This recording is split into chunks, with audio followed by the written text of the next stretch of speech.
administración de nuestro querido, amado y amigo responsable, que ha tenido a bien el sentimiento de que Dios nos enriquezca por medio de la santa luz iluminadora de la verdad de su palabra. Gloria al Señor. Amén. Y en esta noche me toca a mí, como a cualquiera de mis hermanos les ha tocado, para compartiros este estudio, este tema de la palabra, que en esta noche Dios nos va a bendecir. Si te hablo de cualquier otra cosa, seguro que no te bendice Dios, pero si te hablo de la palabra, seguro que te bendice Dios. La bendición está asegurada, porque hablo de la bendita, santa y gloriosa y hermosa palabra de Dios. Tomamos como punto iniciador o texto iniciante de este tema a tratar el superclásico donde aparece por primera vez como frase en sí la frase iglesia. Mateo 16-18, leemos la palabra: en el nombre del Padre, del Hijo y del Espíritu Santo.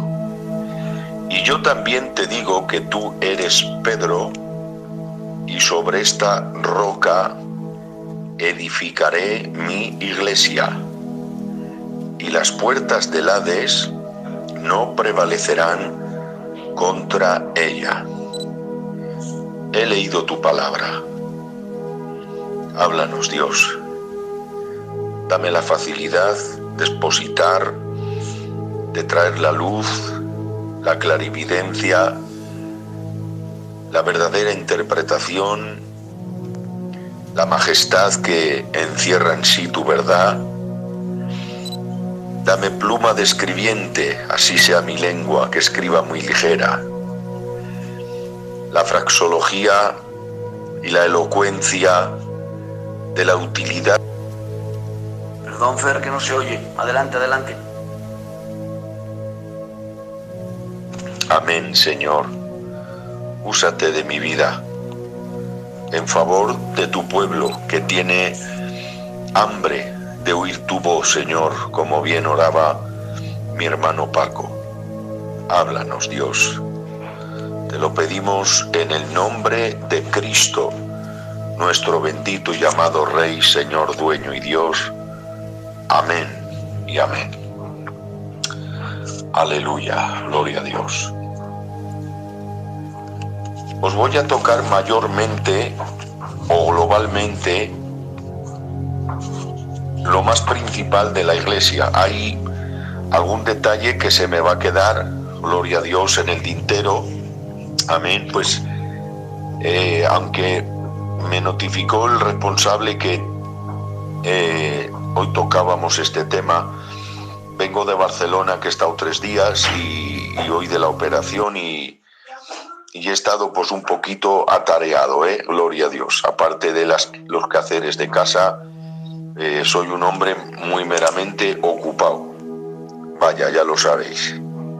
Pero aquí tengo esta documentación que creo que Dios nos va a alumbrar y nos va a bendecir.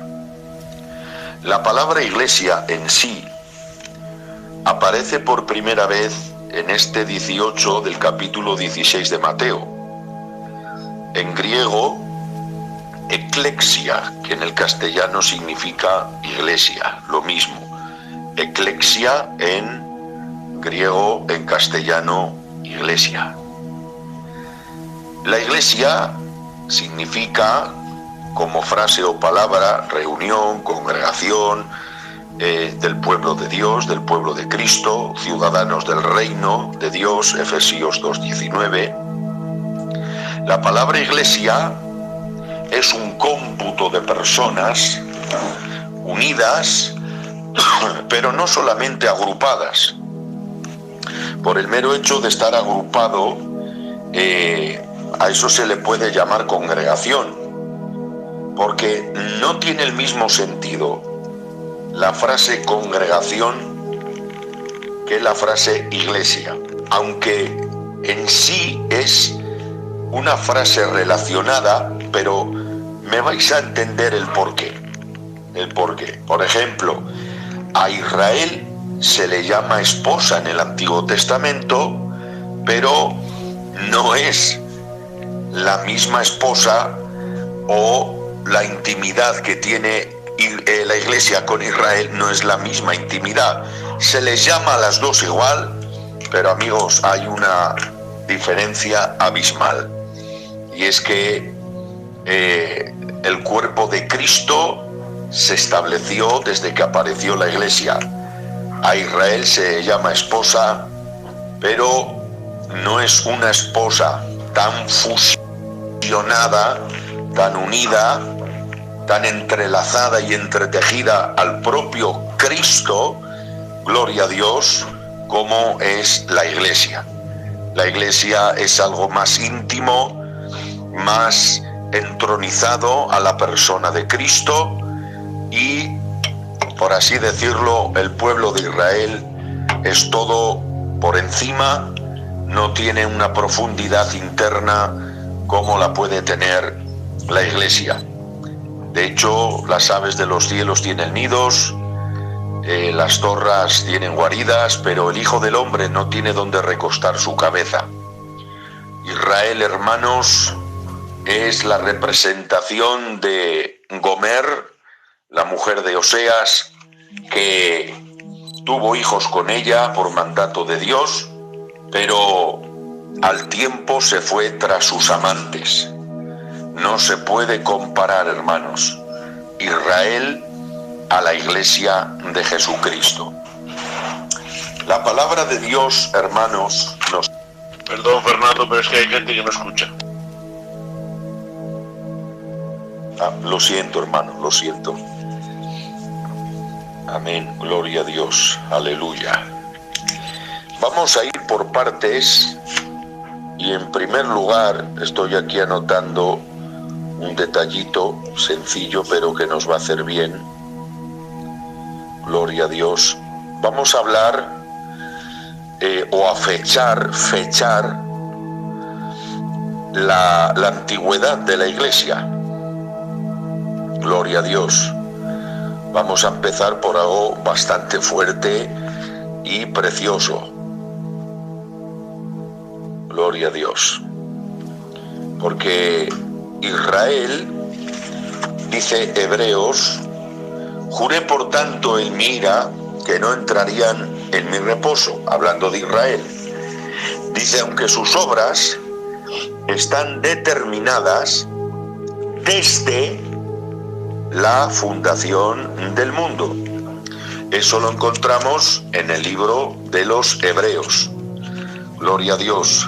En el libro de Hebreos, ahí aparece ese texto. Repito, juré por tanto en mi ira que no entrarían en mi reposo, aunque sus obras estaban determinadas o terminadas o preparadas desde la fundación del mundo. Eso está en Hebreos capítulo 4 y versículo número 3. Hebreos 4, verso número 3.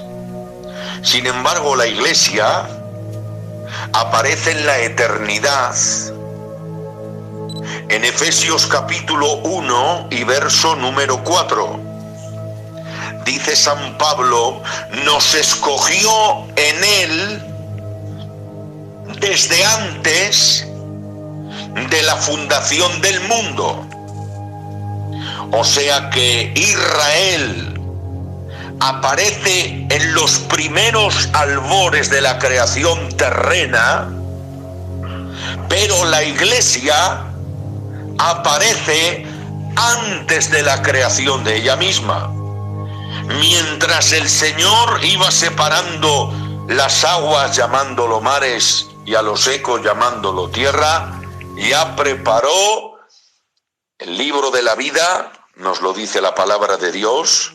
Apareció este método de interpretación dirigida a los oyentes, que son las parábolas. Gloria a Dios. La famosa doctrina del reino aparece desde el mundo.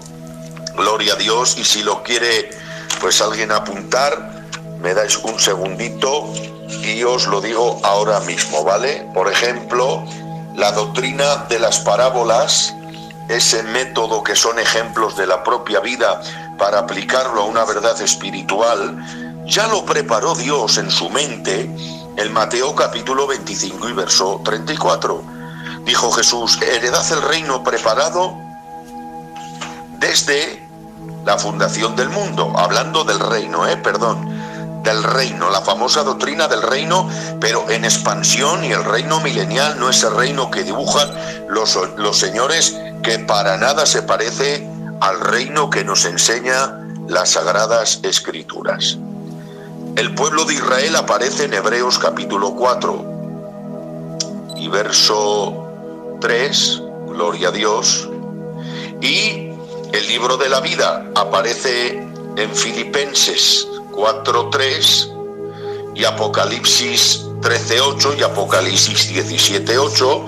Ahí aparece el libro de la vida desde la fundación del mundo. Y lo que os decía, las parábolas, ese método que iba a utilizar el Señor de transmisión oral, verbal, hablante, dirigida a los oyentes, estaba ya en la mente de Dios desde la fundación del mundo, y es Mateo capítulo 13 y verso 35, donde se nos dice: abriré en parábolas mi boca, las cuales preparé desde la fundación del mundo.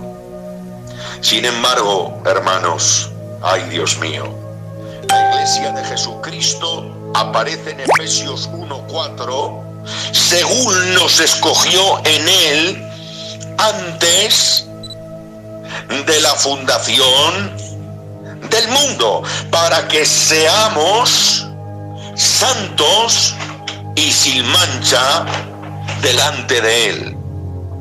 También en Primera de Pedro capítulo 1 y verso 18, 19 y 20 dice: comprados no con oro ni plata, sino con la sangre incorruptible, gloria a Dios, comprados no con oro o plata, que son corruptibles, sino con la sangre preciosa de Cristo, como de un cordero sin mancha y sin contaminación. O sea, no había causa ni causantes y ya había remedio. La iglesia de Cristo fue comprada, la iglesia de Cristo fue pensada, ideada desde antes de la fundación del mundo. Matizo esta frase que me gusta mucho: en tierra es más antigua Israel que la iglesia, pero en la eternidad es más antigua la iglesia que Israel. Santo es el nombre de nuestro Padre para siempre. Aleluya. Fíjense, hermanos, en el Salmo capítulo 74, que lo leí el otro día y me llamó la atención, hay un pequeño bosquejo, por llamarlo de alguna manera, una pequeña compenetración de varias frases que andan sueltas por el Antiguo Testamento. Sin embargo, aquí en el capítulo 74 aparecen unidas frases como congregación, hablando de Israel, santuario, asambleas, tabernáculo, hablando de Israel, a Israel la llama también mitórtola, y acaba llamándole también congregación. La frase tabernáculo, pueblo de Dios, aparece en el Antiguo Testamento. En la época de Cristo, sinagoga como tal, que se constituía, según las costumbres de la época, entre 7 o 8 personas se necesitaba para establecer una sinagoga.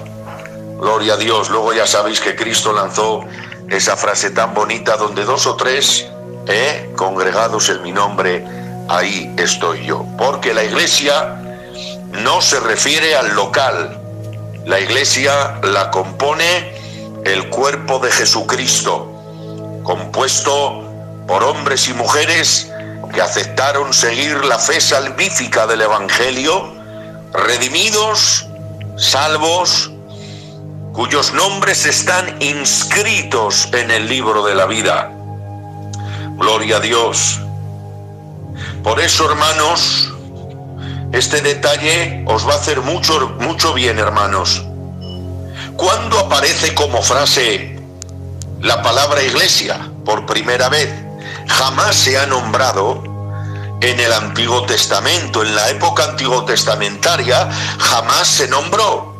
En el Salmo 74 hay frases, gloria a Dios, muchas de ellas en un mismo pasaje. Es difícil que encontréis otro pasaje como el 74 en todo el Antiguo Testamento, donde aparezcan tantas frases de nombres usados en la época que no tienen nada que ver con la frase nombrada iglesia.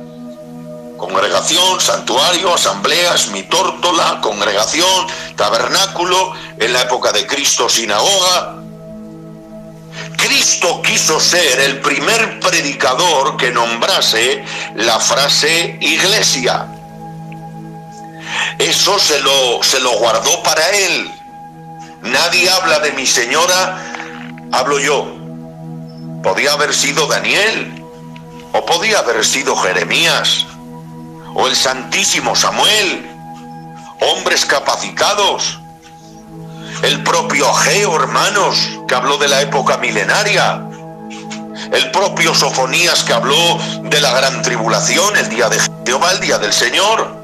Joel, que habló del derramamiento del Espíritu Santo en tiempos escatológicos. ¿Usa alguno de ellos? No, hermanos.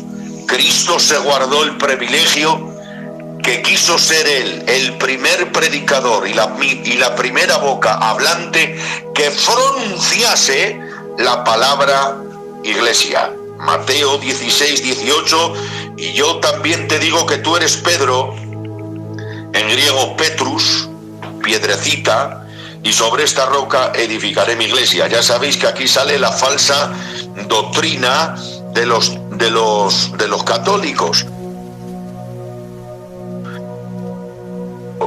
Es la piedra, gloria a Dios, del edificio, la piedra del ángulo, y bien dice Pedro, como piedras vivas, ser edificados, siendo la piedra principal, la piedra del ángulo, Jesucristo mismo. Yo no soy la piedra del ángulo. La piedra del ángulo sobre quien están fundamentados los fundamentos de la iglesia es Jesucristo. Gloria a nuestro Dios para siempre. Fijaros, voy a matizar esta verdad, que es interesante. Quiso ser él el primero que lo nombrara. Pedro, cuando oyó frase iglesia, Pedro era la primera vez que la nombraba. Jamás se había oído en toda la época del antiguo pacto la frase iglesia. Y cuando a Pedro le dice, sobre esta roca edificaré mi iglesia, Pedro diría, ¿qué debe ser eso de iglesia? Que él se pone como roca y como fundamento. ¿Y qué golpe y qué fuerza tiene? Que las puertas del Hades no prevalecen, no se resisten, no aguantan a la magnitud de su golpe y de su contraataque. Pedro aquí se quedó perplejo y atónito. Los primeros oídos que oyeron la frase iglesia fueron los oídos de Pedro. Fue el primer receptor, el primer oyente que escuchó como tal la frase iglesia. Gloria a nuestro Dios para siempre. Ustedes saben, hermanos, que Cristo está profetizado como la simiente de la mujer en Génesis capítulo 3 y verso 15. Guía mi Señor. En Jeremías 31 está profetizada la propia gracia que conocerá Israel en su despertar como nación, ahí en los principios de la era milenaria, que derramará Dios espíritu de oración y de arrepentimiento, libro de Zacarías, y se llorará como quien llora por hijo primogénito, y derramará espíritu de oración y todo Israel será salvo. Ahí conocerá la gracia en potencia el pueblo de Israel. En la actualidad está bajo ceguera parcial, bajo un juicio de Dios, que es uno de los 12 misterios del Nuevo Testamento. Sin embargo, la gracia que conoce ahora la Iglesia la conocerá Israel, pero en potencia, en explosión y en gloria. No me quiero ir del tema ni meterme mucho en este punto porque hay más cosas, pero fíjate qué detalle os dejo encima de la mesa. Dice, si la decepción de Israel es la gloria del mundo, ¿qué será su restauración sino vida de entre los muertos? Será extraordinario. Fíjense, Ageo hemos dicho que habló del templo milenal, ese templo que será reconstruido en el reino milenial, donde se volverá a restablecer el sistema sacrificial, donde se sacrificará y se ovacionará cultos al Rey de Reyes y Señor de Señores.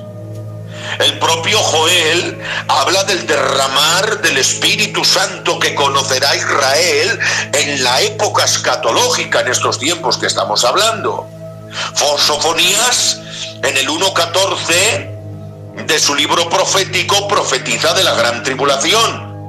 Daniel profetizó, hermanos, del imperio babilonio, del imperio medio persia, del imperio griego, del imperio romano y de las naciones. La bestia primera que ve, que es un león, es el imperio babilonio, representando la cabeza de oro de Nabucodonosor.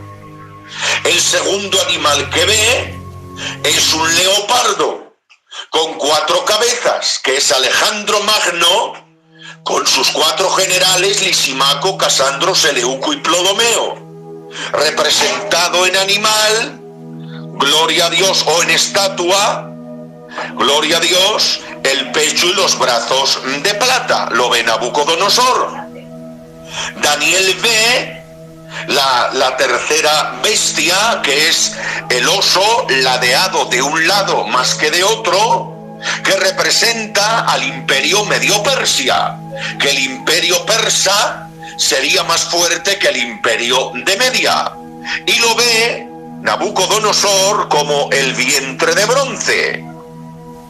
Y la cuarta bestia que ve Daniel, que se espanta, que tiene dientes de hierro, que la carne la desmenuza en la dentadura y la solla y lo sobrante lo hollaba con los pies, es el imperio romano, que en estatua y en metal lo ve Nabucodonosor como las piernas de hierro. Y de la cuarta bestia nacen 10 cuernos representando a las naciones, aunque ahora son 27, pero representan a las naciones del occidente. Gloria a Dios. Que ahí representa el Nabucodonosor los pies de hierro mezclado con barro, hablando de que habrá una unidad ficticia, hipotética, superficial, pero no una unidad fomentada, unida, grabada a fuego. Así como el hierro no se mezcla con el barro, así tampoco se mezclarán las naciones. Y de esos 10 dedos, en la forma animal que lo ve Daniel, aparece un cuerno pequeño que habla grandes misterios. Ustedes saben que hay que tener cuidado en el libro de Daniel, porque aparece Antíoco Epifanes y aparece el anticristo, y hay quien puede equivocar las profecías porque son parecidas, pero hay que separar, queridos lectores y estudiantes de la escritura, hay que tener mucho cuidado para saber a qué personaje se está refiriendo. Entonces el anticristo nace del imperio occidental, concretamente del antiguo imperio romano reavivado, y todo eso lo ve Daniel, hermanos. Daniel ve todos los tiempos. Pues venga, Daniel que hable de la iglesia. No. Isaías ve a Cristo como varón de dolores y como rey. que de ahí la confusión que llegó hasta excluirse en la sinagoga judía el capítulo 53 de Isaías, porque en la Biblia hay líneas paralelas de doctrina que no se pueden juntar, sino que se tienen que respetar, porque las dos son bíblicas, son de Dios, son doctrinales y son verdaderas y fidelignas. ¿Es verdad que Cristo es el varón de dolores? Efectivamente. ¿Es verdad que Cristo es el Rey que viene? Efectivamente.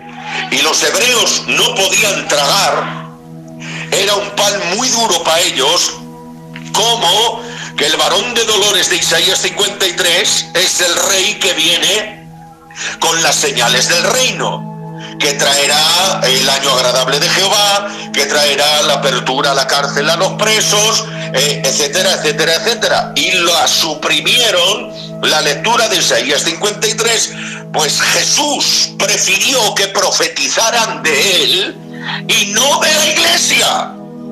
Cristo se reservó ese plato, quiso ser el primero en probar ese plato y ese gusto, quiso sentir él el placer de pronunciar como primer representante en la tierra la frase iglesia. Aleluya, gloria a nuestro Dios para siempre. Sexto detalle, voy despacito para que vayan digeriendo y comiendo, Esto no es un mensaje, aunque es un mensaje, pero es un estudio, y el estudio pues nos hace predicar un poquito a relentín, sin entrar en velocidades, sino en una velocidad media, sin superar, gloria a Dios, las leyes establecidas de velocidad, para que lo recordéis. ¿Qué ha dicho? No lo sé, pero me lo he gozado. Eso no vale. Vale que te acuerdes lo que se te ha dicho, porque la palabra de Dios es verdad que emociona, pero Jesús no ha venido a emocionarnos, sino a informarnos y hacernos crecer en la gracia y en el conocimiento, dice la Biblia, de nuestro Señor Jesucristo.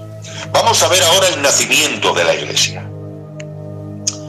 Gloria a Dios. Ustedes saben, hermanos, que en el momento que Cristo murió, ahí ya se estaban preparando los detalles para el resurgir de esta señora elegante y extraordinaria, que es la señora de don Jesús de Nazaret. En la muerte de Cristo, ahí ya se concibe la iglesia, se está gestando y se va a dar a luz la iglesia de Jesucristo por medio de la muerte y de la resurrección al tercer día, en aquel domingo de resurrección.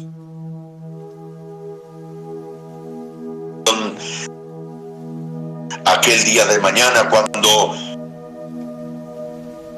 ¿por qué buscáis entre los muertos al que vive? No está aquí, él ha resucitado. La iglesia de Cristo ahí ya estaba dando sus primeros balbuceos, sus primeros golpes de nacimiento, y ya en Pentecostés, ahí es cuando entramos en la época manifiesta, visible y literal de la iglesia de Jesucristo. Ya sabéis, hermanos, que en Antioquía se les llamó cristianos por primera vez. La iglesia de Cristo ahí empezaba ya a levantarse, a comisionarse, a expandirse. Con la muerte del primer mártir llamado Esteban, ahí se propagó, porque la iglesia de Cristo es indestructible, y contra más piedras la lancen, más bendiciones y más gloria sacará Dios de ella. La iglesia de Cristo es como una ostra que coge ese granito de arena que hiere sus débiles interioridades, sus débiles capas internas, que son muy sensibles al tacto de cualquier forma, de cualquier, hermanos, objeto, pero la segrega con dolor y luego sale esa perla. Así es la iglesia. La iglesia de Cristo indestructiblemente ha ido avanzando contra viento, marea y circunstancia adversa, y ha permanecido el día de hoy, y no hasta el día de hoy, sino hasta el día que acabe su época y su programa aquí en la tierra. Ebenezer es un verso hasta aquí, y hasta aquí tan solo nos ha ayudado Jehová. Es bueno, sí, amén, y gracias por ello, pero hay que mirar hacia el futuro, y las vías del tren que nos llevan a ese futuro de gloria, aparte del Ebenecer, que es un hasta ahora, es el verso de Pablo en Filipenses: estando persuadidos de esto, que aquel que empezó en nosotros la buena obra, la perfeccionará hasta el día mismo de Jesucristo. Santa es la gracia de nuestro Padre para siempre. Nace la Iglesia en Pentecostés visiblemente, invisiblemente se fragua en la muerte y resurrección de Cristo, se exterioriza, se da a conocer públicamente en la época apostólica, y desde ahí en adelante la Iglesia de Cristo ha ido rodando hasta el día de hoy. Hombres hermanos como Orígenes, si no recuerdo mal, hombres que siguieron las pisadas y la fe de los apóstoles del Cordero cuando partieron, hombres de Dios como un tal Narciso, que en un servicio de unción se le acabó el aceite y orando a Jehová presentó agua, y milagrosamente nos dice la historia que el agua se cambió, se tornó, se transformó en aceite y siguió ungiendo a los enfermos. Ha seguido, hermanos, ha permanecido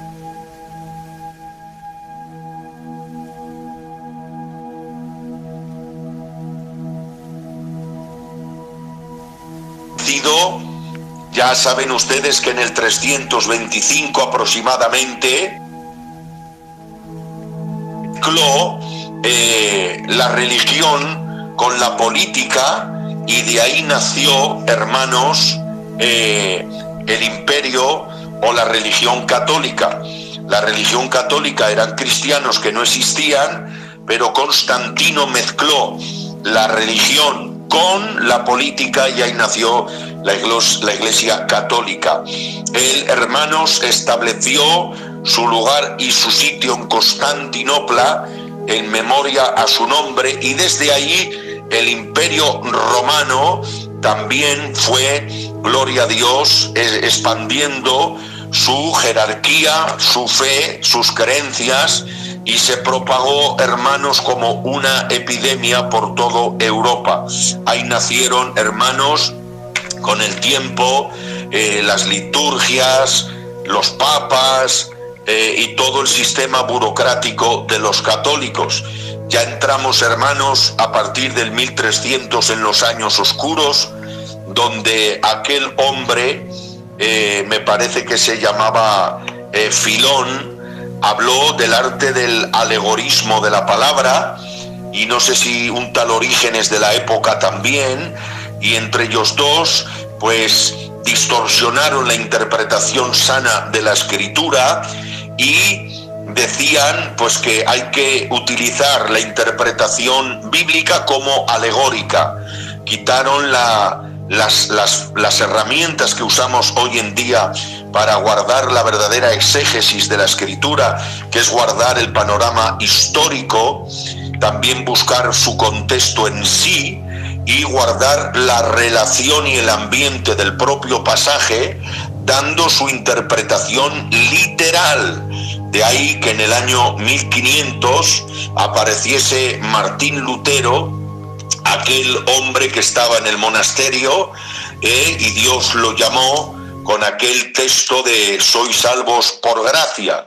En una ocasión entró a una sala y vio una enorme Biblia que estaba con un candado, hermanos, con grandes cadenas.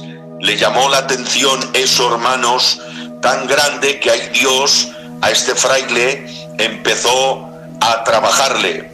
Marchó trabajándole de tal manera, hermanos míos, que se levantó contra la iglesia de aquella época. Él escribió 95 tesis que las clavó en la catedral de Westminster, que hoy en día están grabadas ahí en el propio hierro, gloria a Dios, de la propia puerta, y ahí están grabadas, haciendo un acto conmemorativo de las 95 tesis de Martín Lutero. se dice que el príncipe de Sajonia mandó a unos enmascarados que lo capturaran, porque el papa de aquella época, que ya no me acuerdo de su nombre, gloria a Dios, mandó capturarle, y unos encapuchados en el bosque lo capturaron y lo trajeron, gloria a Dios, a Sajonia, donde estuvo bajo la tutela y el cuidado del príncipe de Sajonia.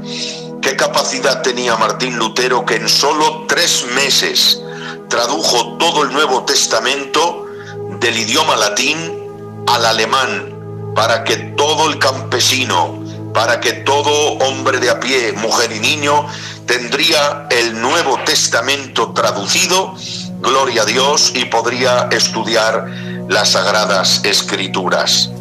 Ese hombre se levantó, hermanos, con ese celo, con ese celo de Dios por la obra y por la verdad. Luego entramos, hermanos, en la época de Jerónimo Savonarola, que también, hermanos, estando comprometido con su novia, él siendo de una familia pobre y su novia de una familia rica, su familia de ella lo separaron, y él, por así decirlo, decepcionado, se metió a un monasterio y ahí empezó a buscar a Dios. Y él, hermanos, empapaba en lágrimas las gradas del templo, y Dios lo llamó. En la catedral del Duomo en Florencia, a las 5 y 6 de la mañana, ya estaba atestado de gente a las puertas para nada más abrir, entrar todos, hermanos, y llenar el templo. Gloria a nuestro Dios. Se quemaban libros, hermanos, donde había actos inmorales escritos, donde habría brujería. En Florencia, hermanos, las conversiones eran tan abundantes que por cientos se convirtieron. Él fue quemado, hermanos, gloria a Dios, fue quemado, gloria al Señor, en la hoguera, y fue el que dijo, gloria a Dios, después, perdónenme, después, con el tiempo, a partir de Martín Lutero, de Jerónimo Savonarola, se levantaron varios hombres también, como Calvino.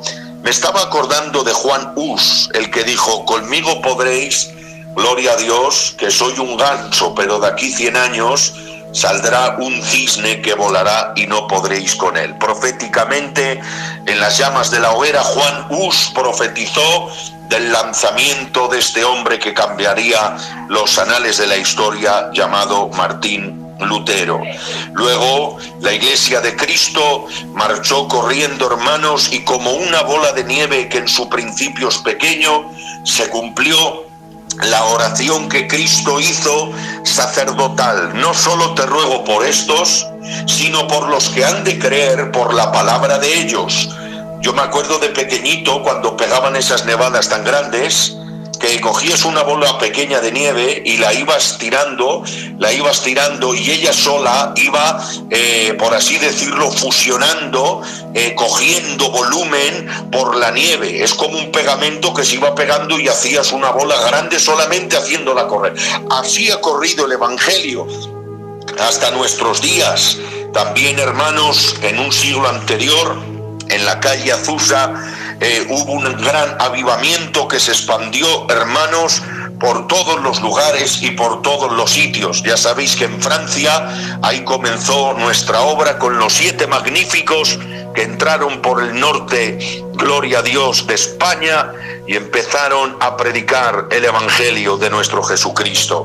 Nuestro hermano marido estuvo por allí, por Alcañiz, nuestro hermano, gloria a Dios, Lari, y nuestro hermano Castro, que eran hermanos, empezaron por Sabadell, gloria a Dios. Nuestro hermano Joselito, el padre espiritual de nuestro hermano Pepe Pisa, comenzó por Andalucía, gloria a Dios. Nuestro hermano Jaime por la zona de Reus, gloria a Dios, de Balaguer, que fue la primera iglesia de Filadelfia, y el primer obrero de Filadelfia fue nuestro hermano Jaime. y ya sabéis, nuestro querido Emiliano empezó, hermanos, por Santander, por Bilbao, luego empezó por Valladolid en las Graveras, seguidamente Aranda, gloria a Dios, Burgos, Miranda de Ebro y muchos lugares y sitios. Los franceses como Fatah y algún hermano más, inclusive nuestro hermano Indalecio, al principio o finales de los 60, entró por Cañorroto, un joven llamado Tucho, que era guitarrista de tablao.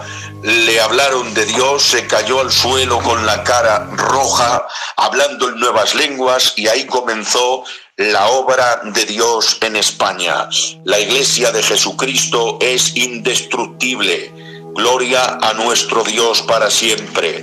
Comenzó, hermanos, públicamente en el día de Pentecostés, y atención, la fecha, la duración de la Iglesia va a ser hasta, Romanos lo dice, la plenitud de los gentiles. Gloria a Dios.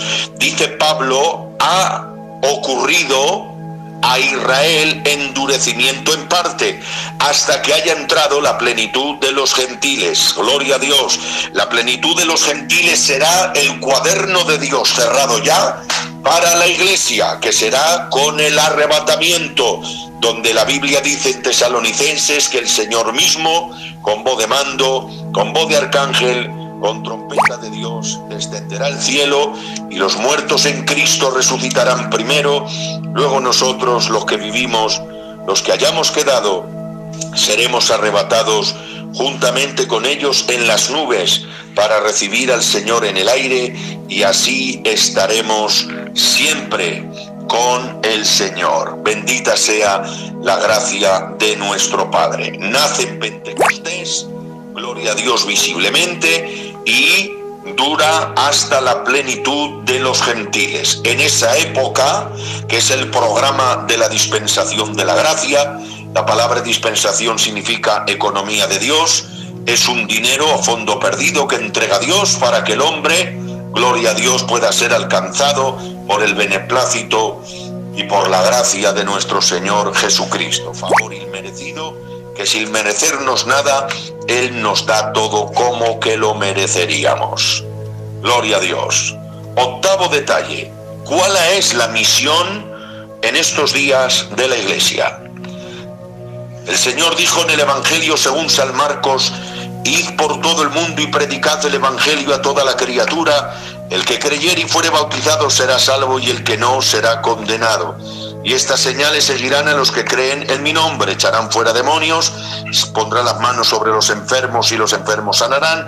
Si bebiesen cosas mortíferas no les hará el mal. El cometido de la Iglesia de Jesucristo es lo que dijo a los discípulos: recibisteis de gracia, dad pues de gracia. La Iglesia de Cristo es un órgano viviente donde debe de transmitir las grandezas de Jesucristo.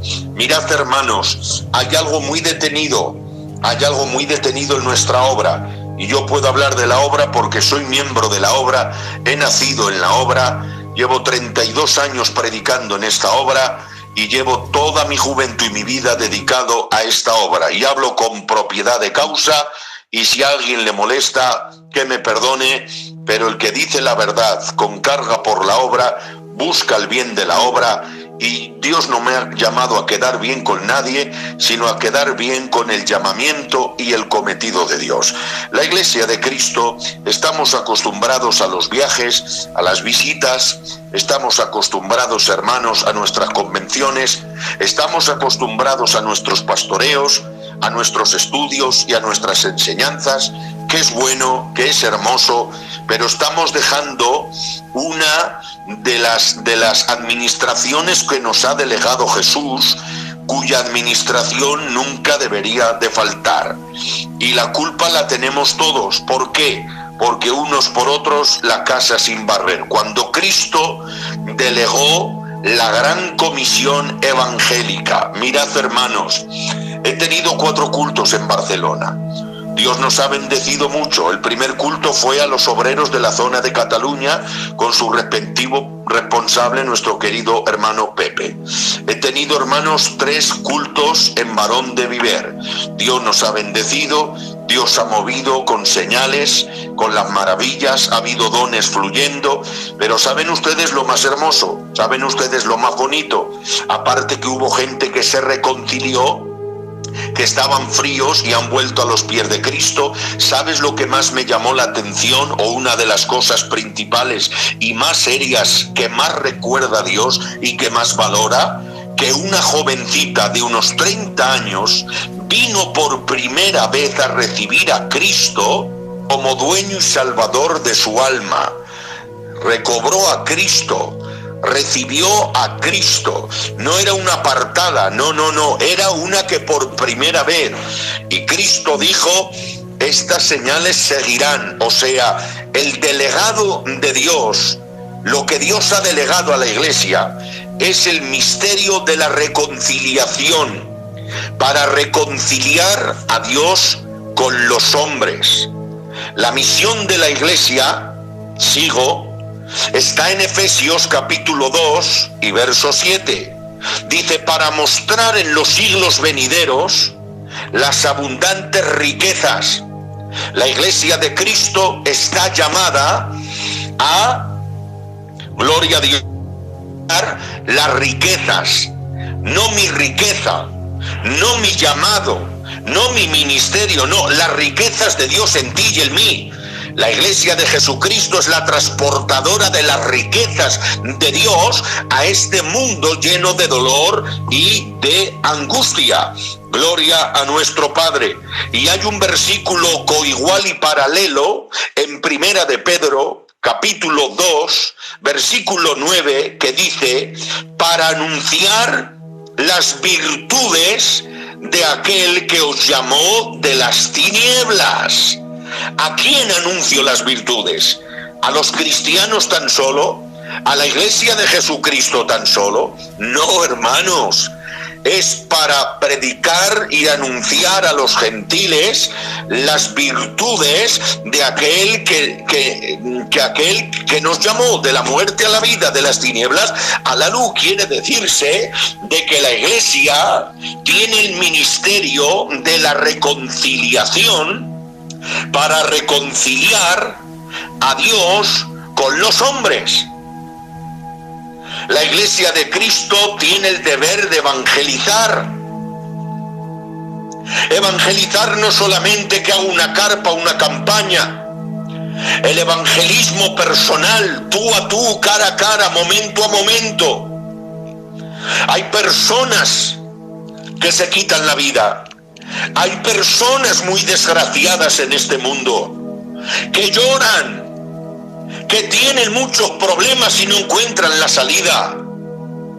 Me hablaban, hermanos, de un joven que se ha hecho amigo mío allí en Barón de Viver. Me contó sus experiencias con inconversos, que le han venido y le han dicho: yo necesito lo que tú tienes. Se están movilizando, hay hermanos en Zaragoza, jóvenes, que se agrupan y salen y reparten literatura y dan de comer a los pobres.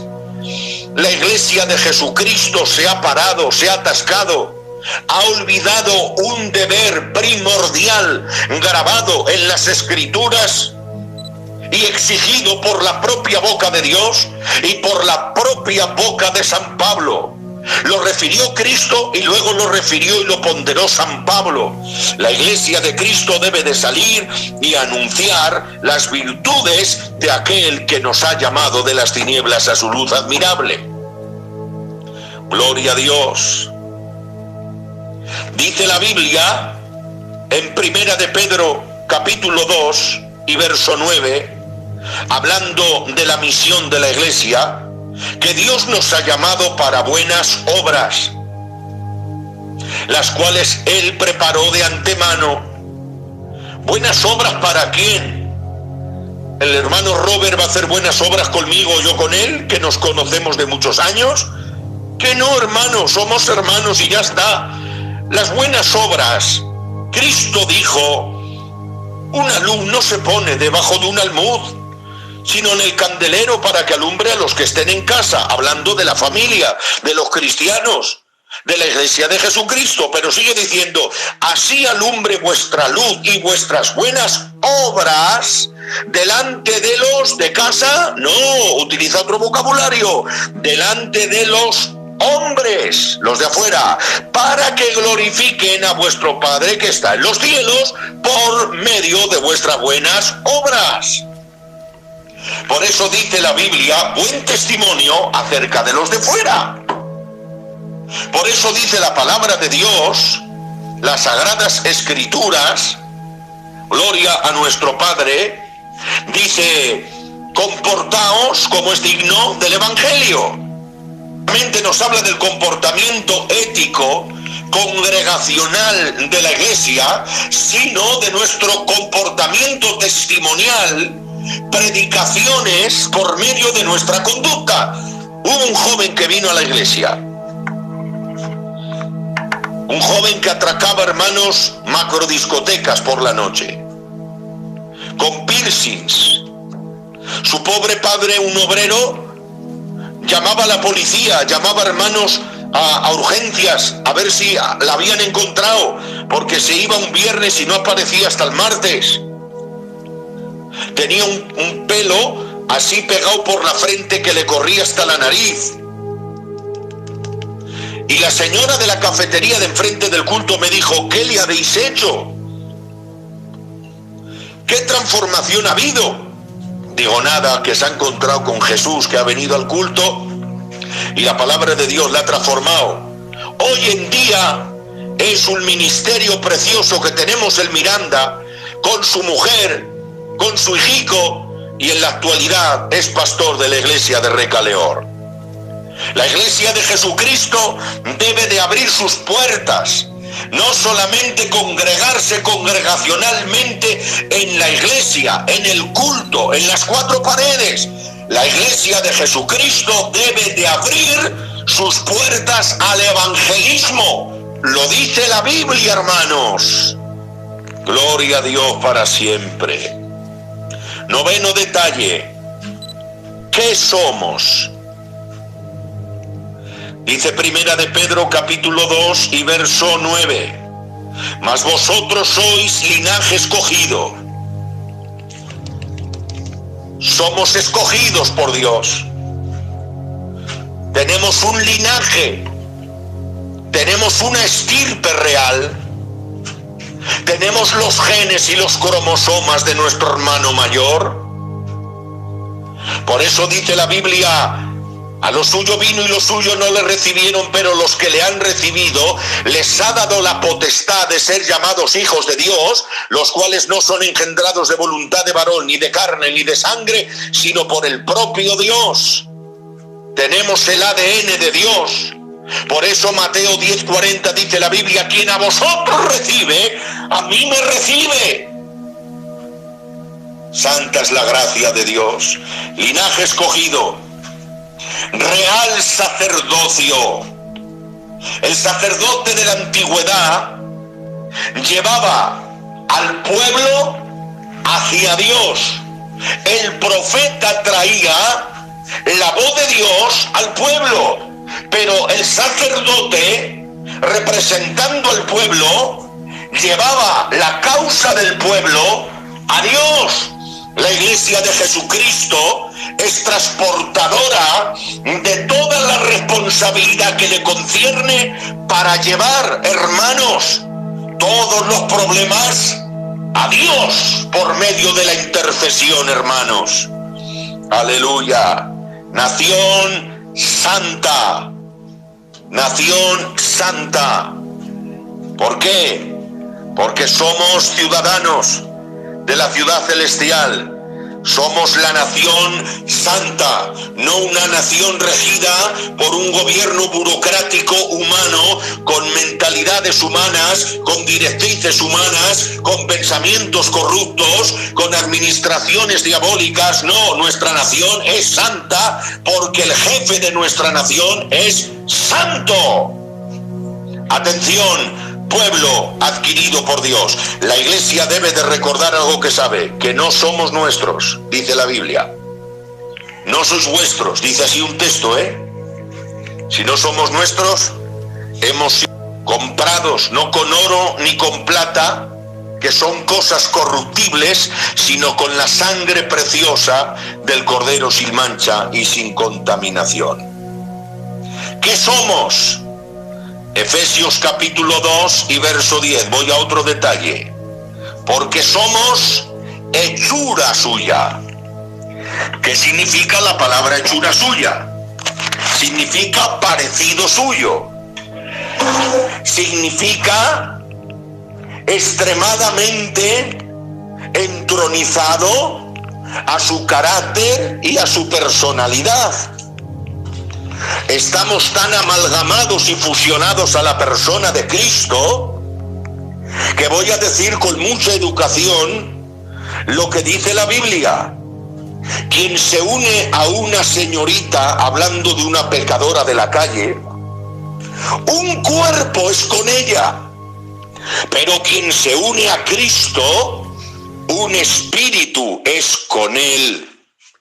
Quiere decirse que en el momento que la iglesia ha sido gestada, fusionada, entretejida, hibanada, amalgamada a la naturaleza misma de Jesucristo, somos hechura suya. Por eso reímos cuando Él ríe y nos entristecemos cuando Él se entristece.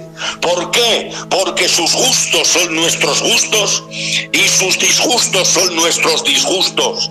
Nos parecemos a Jesús. Gloria, somos hechura suya. La iglesia de Jesucristo se parece a su Jesucristo. La iglesia de Jesucristo tiene ademanes y destellos de la persona que nos compró a precio de sangre. Bendita sea la gracia de nuestro Padre. La Biblia dice: somos hechura suya, creados en Cristo Jesús. Gloria a Dios. En el momento que recibimos a Cristo, renacimos. Era lo que no entendió Nicodemo. Si no naces de nuevo, no tienes parte conmigo en el cielo. ¿Cómo yo, con la edad que tengo, vuelvo a entrar en las entrañas de mamá? Yo no entiendo esto. Y Jesús le dijo: lo que es nacido de carne, carne es. Lo que es nacido del espíritu, de espíritu es. Le estaba hablando del nuevo nacimiento. El renacer es una frase aplicada a la persona que nace de Cristo. Nació de su madre, pero nace de Cristo ahora. Por agua y por espíritu, por la prédica de la palabra de Dios. Convencido de pecado y juicio por la obra del Espíritu Santo en la persona. Santa es la gracia de nuestro Padre. Bendito sea el nombre de nuestro Dios. Adquirido por Dios. Gloria a Dios. Efesios 2:10, somos hechura suya, creados en Cristo Jesús. Vamos a otro detalle. ¿Qué es la iglesia? La iglesia es su cuerpo. Efesios capítulo 1 y verso 22. Somos su cuerpo. Ay, Dios mío. Somos su cuerpo. Su cuerpo, hermanos, que siente lo mismo. Cuando mi cabeza está doliente, todo mi cuerpo está doliente. Cuando un miembro del cuerpo se duele, todo el cuerpo se duele. Somos el cuerpo de Cristo, hermanos. Por eso en Juan 14 dice: cuando venga me tomaré a mí mismo, para que donde yo estoy vosotros también estéis conmigo. Somos el cuerpo de Cristo en la tierra. Y ese cuerpo es segregado, alimentado, sustentado, protegido por la cabeza, que es quien dirige y gobierna y administra el cuerpo. Por eso, si Él es nuestra cabeza, dejemos, oh iglesia, que Él siga haciendo su obra y que mueva los dedos y los brazos cuando Él quiera moverlos. Somos su cuerpo. Gloria a Dios. Aleluya. La Biblia dice: fuimos aceptos en el amado. Esto, hermanos, se nos va. Como miembros celulares del cuerpo de Cristo, hemos sido unidos todos nosotros al cuerpo de Cristo para formar su cuerpo en la tierra. Dios mío de mi vida, hermanos, ser el cuerpo de Cristo y ser un espíritu con Él. Bendito sea el nombre de Dios. ¿Qué es la iglesia? Efesios capítulo 1 y verso 23. Es la plenitud de aquel. Aleluya. La iglesia de Cristo es la plenitud de Cristo. Quiere decirse que Cristo se fondeó al máximo con la iglesia. No la hizo más hermosa porque más ya no se podía. No la hizo más sublime porque más no se podía. No la sube más arriba porque más ya no se puede. No la embellece todavía más porque más todavía no se puede. No la enjoya ni la engalana más porque más no se puede. No hay quien supere a la belleza y a la hermosura y a las joyas y a los cosméticos que tiene la iglesia de Jesucristo. Es, a la luz de Efesios capítulo 1 y verso 23, la plenitud de aquel. Aleluya. La plenitud de Cristo es la iglesia. Señor de los cielos, aleluya. ¿Qué es la iglesia? Efesios capítulo 3 y verso 3. La iglesia es uno de los 12 misterios del Nuevo Testamento. Ya no recuerdo si es el sexto o quinto misterio. Es uno de los 12. Aparece en Efesios capítulo 3 y verso 3. Dice el misterio. ¿Qué misterio, Pablo? Pues el misterio de que los gentiles son coherederos y miembros del mismo cuerpo y copartícipes de la promesa. La iglesia de Cristo es un misterio. ¿Por qué habla la Biblia de 12 misterios? La palabra nombra esa frase, 12 misterios, porque es algo que hasta el momento que se escribe no se había conocido ni se había dado a luz. Me hago entender con otros misterios.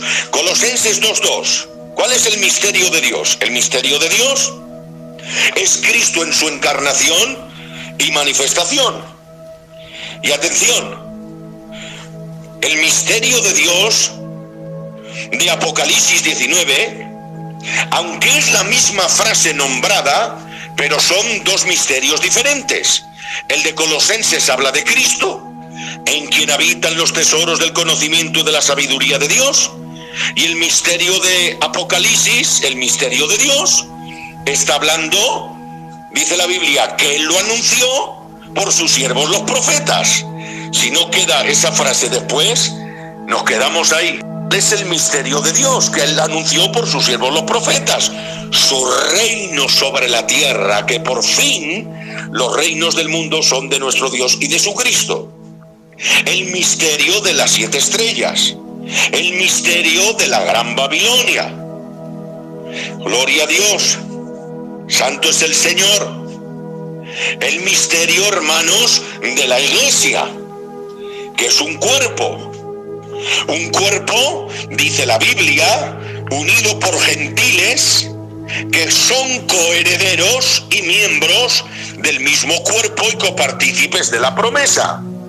Quiere decirse de que este misterio llamado iglesia fue escondido desde el tiempo pasado y ni el propio Melquisedec, ni Jacob, ni Job, ni Ezequiel, ni los profetas, ni los sacerdotes jamás pensaron de este misterio llamado iglesia. Pero en la dispensación abierta de la gracia, ya Cristo como promotor y ejecutor y primer hablante, pronunciante de dicha frase, ya San Pablo todavía la matiza todavía más, ya San Pablo ya la explaya y la nombra y la descubre diciendo que anteriormente fue un misterio, pero que ahora se ha revelado, y el misterio es que la iglesia es un cuerpo formado por gentiles que forman como miembros el cuerpo de Jesucristo y son partícipes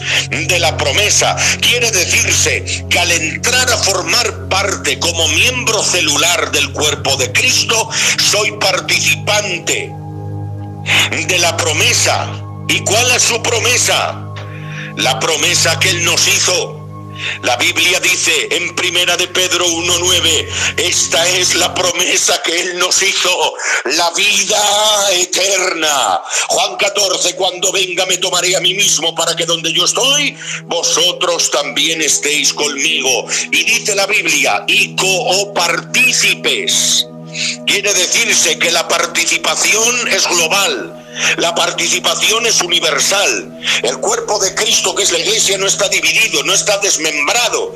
Está unido por las coyunturas, por el amor de Cristo y por todo lo que compone la obra redentora de Cristo en la cruz del Calvario. Bendita sea la gracia de nuestro Padre. Muy rápido, hermanos. ¿Qué es la iglesia? La iglesia en Efesios capítulo 2 y verso 19, la Biblia se nos llama que somos conciudadanos de los santos y miembros de la familia de Dios. ¿Por qué somos conciudadanos? Un conciudadano es alguien de Miranda. Hola, conciudadano, porque vive en la ciudad donde yo vivo. Tú y yo somos conciudadanos, pero no hermanos de la tierra. El Robert vive en Pamplona y yo vivo en Miranda. No somos conciudadanos, pero al formar parte del cuerpo de Cristo, todos somos conciudadanos, porque nuestra ciudadanía está en los cielos. El cuerpo de Cristo ha sido formado como hechura suya para estar en la ciudad de la cual somos conciudadanos, de los santos y miembros de la familia de Dios. Quiere decirse que la iglesia de Cristo tiene que estar unida. La iglesia de Cristo es una familia. Mi vida te glorifica, Padre. Alabo tu nombre, Señor. Dios mío de mi vida, Padrecico. Mirad, hermanos, yo me acuerdo que cuando una persona muy raramente tenía algo con otra, en un culto se abrazaba y se pedían perdón. Y yo me acuerdo de los pastores que decían, ¿cómo suenan las cadenas? ¿Cuántas cadenas se están rompiendo? Y hombres mayores se pedían perdón. Yo me he criado en ese ambiente, hermanos. Eso de que una iglesia allí y otra allá, eso ni se nombraba, hermanos. Eso estaba muy lejos. Ni se nombraba. Si alguien, por lo que sería, se atrevía a decirlo, ¿qué dices? Lo fusilábamos. Amén. Digo esto porque la Biblia dice, solícitos en guardar la unidad del Espíritu. Una familia tiene que estar unida. ¿Saben ustedes cuál era la labor de nuestros viejicos? Que la familia siempre estaría unida. Uno de mis abuelos decía, mientras el abuelo viva habrá paz en la familia, hijo. Dios nos ha llamado como miembros del cuerpo a formar una familia. Una familia no puede estar desunida. Solícitos, gloria en guardar la unidad del Espíritu. El cuerpo de Cristo no puede estar desmembrado. Me veo en un mercado, pero en la iglesia no puedo verte. Te veo en una convención, pero en la iglesia me molestas. Te veo empleando, pero en la iglesia no congenias. Te veo en un Burger King, pero en la iglesia no me saludo a mi gusto. Te veo por la carretera, me adelantas y hago así con la mano, pero tú en tu iglesia y yo en la mía. Hermanos, el cuerpo de Cristo en el cielo no va a estar por distritos. El cuerpo de Cristo está unido por las coyunturas del amor. El que no ama no ha conocido a Dios, dice la Biblia. En estos conocerán. La iglesia de Cristo no debe olvidar sus principios y sus raíces, tan basadas en el amor de Dios, que es el vínculo perfecto. No podemos romper el vínculo de la iglesia.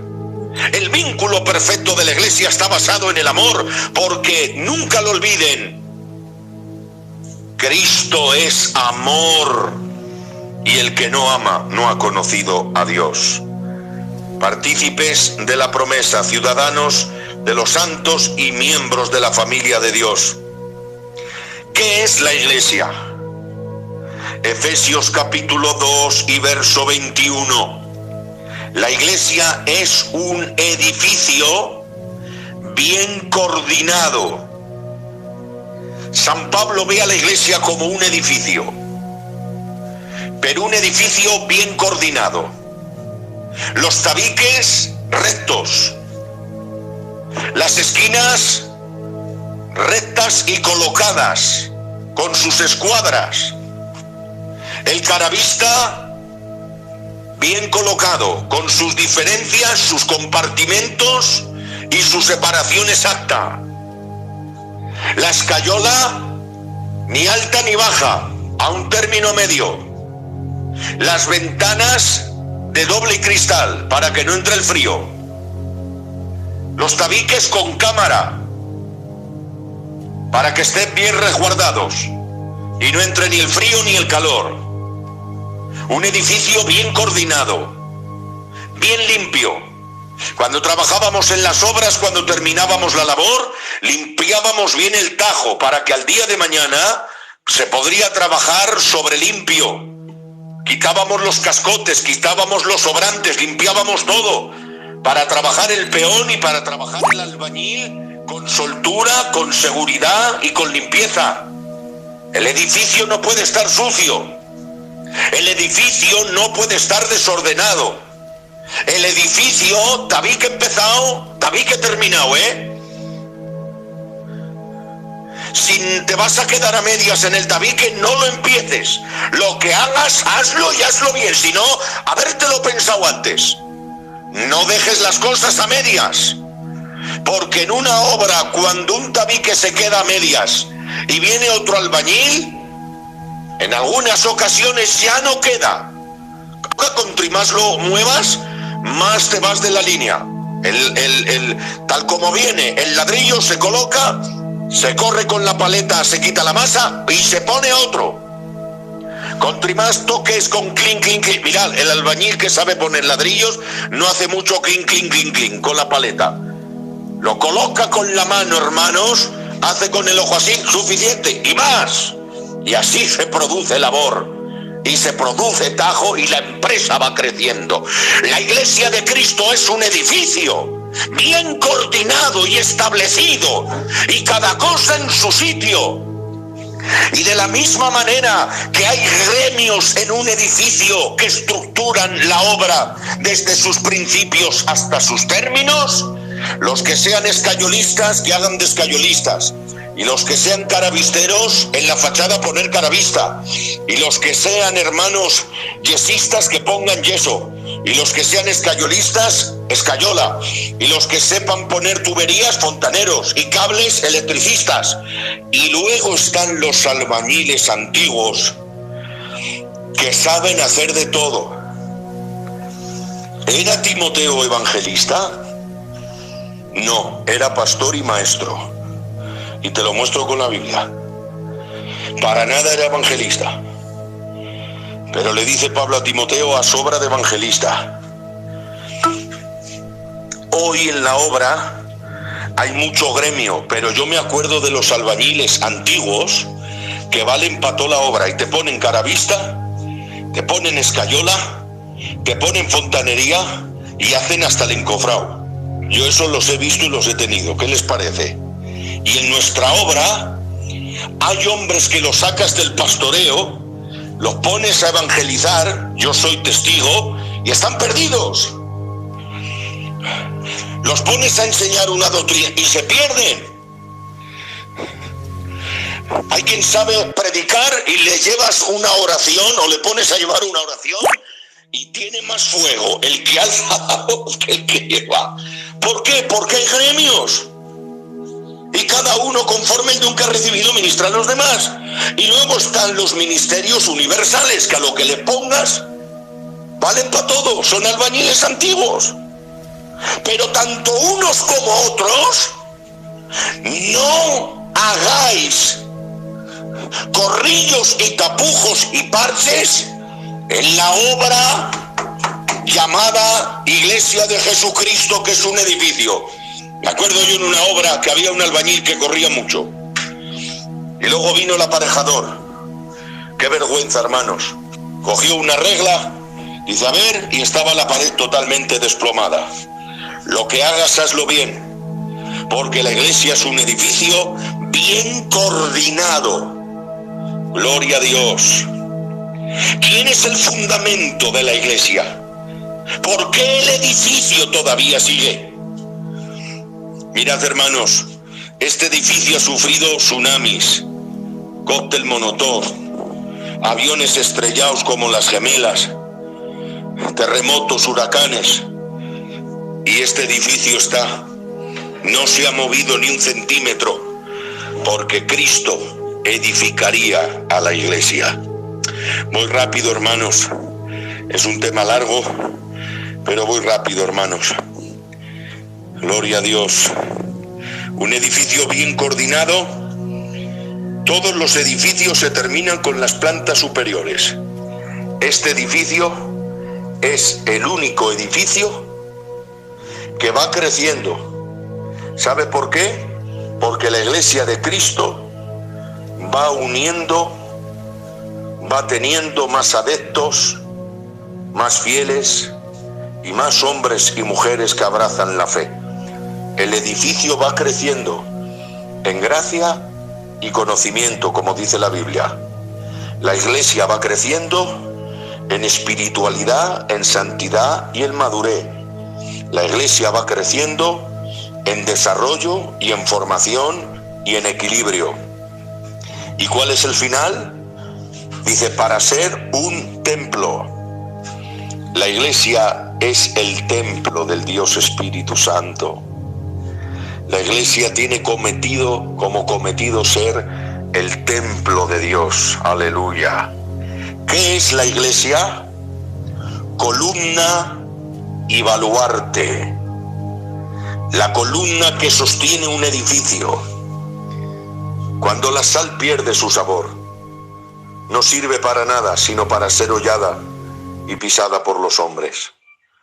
En la época de Cristo, cuando la sal perdía su sabor y no servía para nada, el embaldosado del templo era tan deslizante que cogían esa sal insalubre, insípida, sin gusto, que no valía para nada, y la echaban para que la gente no se patinara ni caería en el embaldosado del templo.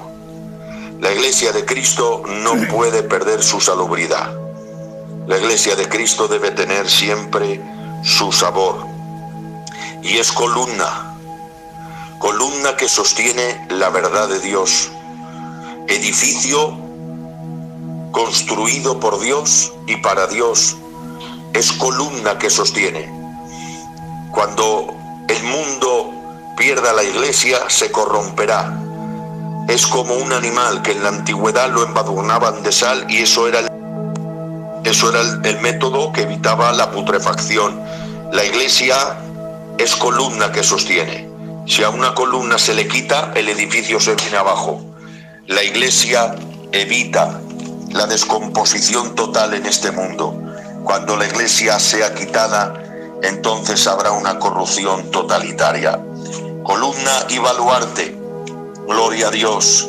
El baluarte es el ariete que se usaba para golpear, gloria a Dios, en las puertas para entrar en la fortaleza.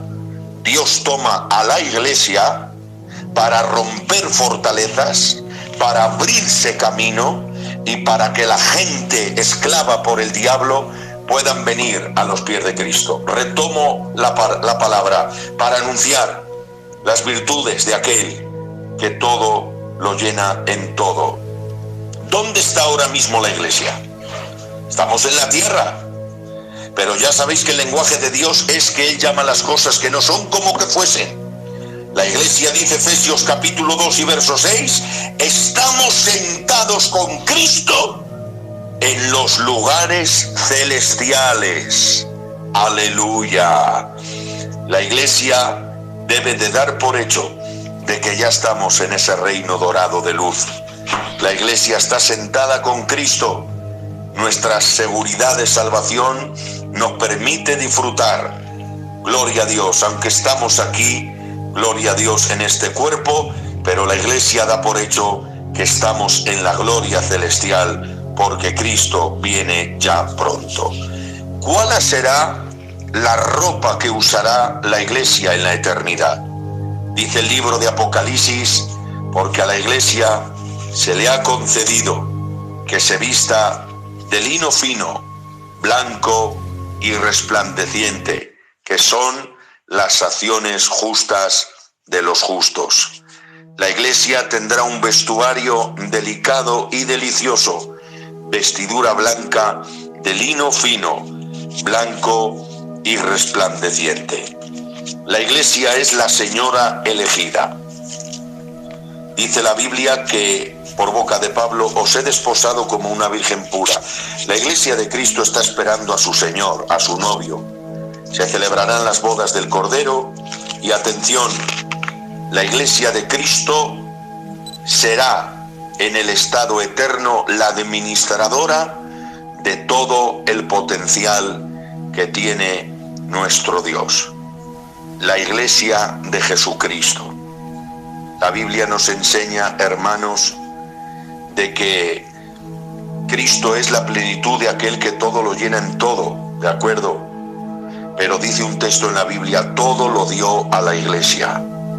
La iglesia tiene el cometido de anunciar las riquezas y en el estado eterno será la administradora. Mira, yo cuando vengo de trabajar o vengo de mis quehaceres, ¿a quién le doy el dinero para que compre alimento, decore y ordene bien la casa? A mi señora. La iglesia de Cristo será la administradora en tiempos futuros de esas glorias eternas que pertenecen a la persona de Cristo y que comparte con su señora. Amén, gloria a Dios. Pues hasta aquí este estudio de la palabra de Dios. Había pues algún más matiz que podíamos preparar y tocar, pero yo creo que lo más importante está ya dicho. Y yo te digo que tú eres Pedro, y sobre esta roca, sobre mi iglesia, hablando de la iglesia del Señor, Cristo es la piedra fundamental. Yo te digo que tú eres Pedro, y sobre esta roca edificaré mi iglesia, y las puertas del Hades no prevalecerán contra ella.